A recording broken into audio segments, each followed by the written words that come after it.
Hello, I am Amit Narayan Tiwari, motivational speaker. एक बार फिर आपके सामने एक नया वीडियो लेकर आया हूँ। आज का टॉपिक है अपनी क्षमता को पहचानें।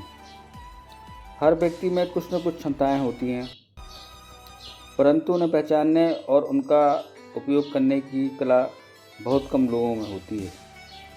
इसलिए आप जो कर सकते हैं करें, क्योंकि अपनी क्षमता का आप जितना अधिक सदुपयोग करेंगे, सफलता मिलने की संभावना उतनी ही अधिक हो जाएगी। चरक जब गुरुकुल में पढ़ते थे, तब उनको औषधि संग्रह करने का काम सौंपा गया था। उन्हीं दिनों उनको एक छोटा सा फोड़ा निकला।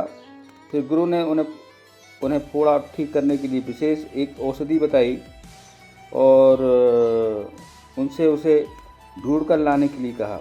चरक ने उस औषधि को ढूंढने के लिए कई जंगल छान मारे, फिर भी वह उन्हें नहीं मिली। लेकिन जब वह निराश लौटे तो गुरुदेव ने कहा, वह औषधि तो आश्रम के पीछे बाड़े में मौजूद है, तुम उसे उखाड़ लाओ और सेवन करो।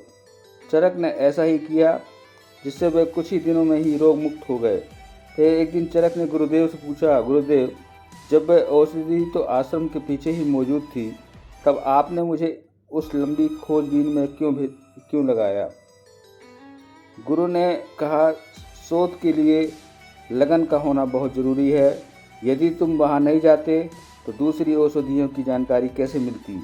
इसलिए अपनी कमजोरियों को पहचानें और उन्हें दूर करने का प्रयास करें, क्योंकि पंचतंत्र में लिखा है कि बुद्धे बुद्धिर्मतां लोके नास्तास्या गम्यम ही किंचन बुद्ध्या यतो हता नंदाश्चांड एन सिपाणाया। इस श्लोक का अर्थ है कि बुद्धि का जीवन में सबसे अधिक महत्व है। अगर मनुष्य में बुद्धि होगी तो बाकी सब कुछ खुद ही हो जाएगा, क्योंकि दुनिया में तरक्की बुद्धि से ही होती है। इसलिए बुद्धिमान होना सबसे बड़ा वरदान माना गया है। आपकी कामयाबी के पीछे भी बुद्धि है। तभी तो तुलसीदास जी ने कहा है, जाको प्रभु दारुण दुख दीना, ताकि मति पहले हरि लीना। यानी ईश्वर जिसको दुख देना चाहते हैं, उसकी बुद्धि वह पहले ही हर लेते हैं, क्योंकि ज्ञान और विवेक बुद्धि के दो पहलू हैं। इसलिए दोनों का संतुलन जरूरी है, लेकिन संतुलन के लिए ज्ञान का होना जरूरी है, क्योंकि ज्ञान के बिना आप दुनिया को जान नहीं पाएंगे। राजा नंद के पास तो सब कुछ था, जबकि चाणक्य के पास कुछ भी नहीं था। परंतु चाणक्य की बुद्धि के आगे पूरा नंद वंश ही खत्म हो गया। श्रीमद् भागवत के प्रसिद्ध वाक्य स्वधर्मे निधनम श्रेयः का भी यही उद्देश्य है कि काम कोई भी हो, कैसा भी हो, उसको पूरी निष्ठा और ईमानदारी के साथ करो। जिस किसी चीज़ की कामना आपने अपने मन में करेंगे, मन की सभी शक्तियाँ उसे और खिंची चली आएंगी। कुछ ऐसा ही मनोवैज्ञानिक भी कहते हैं। यदि आपका मन विलासिता की ओर अग्रसर है तो आप ना चाहकर सिनेमा घर या कालघर को ढूंढते नजर आएंगे। एडिसन, जो आज विश्व का महान प्रसिद्ध वैज्ञानिक माना जाता है, उसकी सफलता का रहस्य भी यही था। यदि वह अपनी सफलता पर संदेह करने रखता, तब क्या वह दूसरे वैज्ञानिकों से आगे निकल पाता? क्या वह महान वैज्ञानिकों में गिना जाता? तभी तो रतन टाटा ने कहा है, मनुष्य का अमीर होना उसके भाग्य पर निर्भर नहीं करता, बल्कि उसकी सूझबूझ पर निर्भर करता है।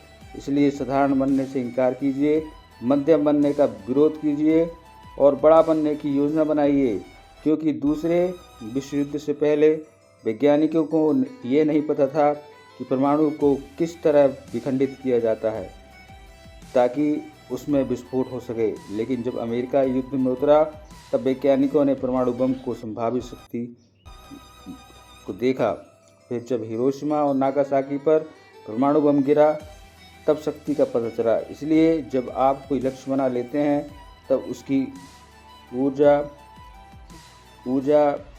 बढ़ाकर कई गुना हो जाती है, क्योंकि आपके अंदर शारीरिक शक्ति, ऊर्जा और उत्साह का प्रसार करती है और आप इस प्रकार आगे बढ़ने का प्रयास करते हैं। तो इतने सारे उदाहरण हमारे जीवन में हैं जिसका हम अनुसरण करके आगे बढ़ सकते हैं। आज बस इतना ही। मेरे इस वीडियो को लाइक करिए और सब्सक्राइब करिए। धन्यवाद।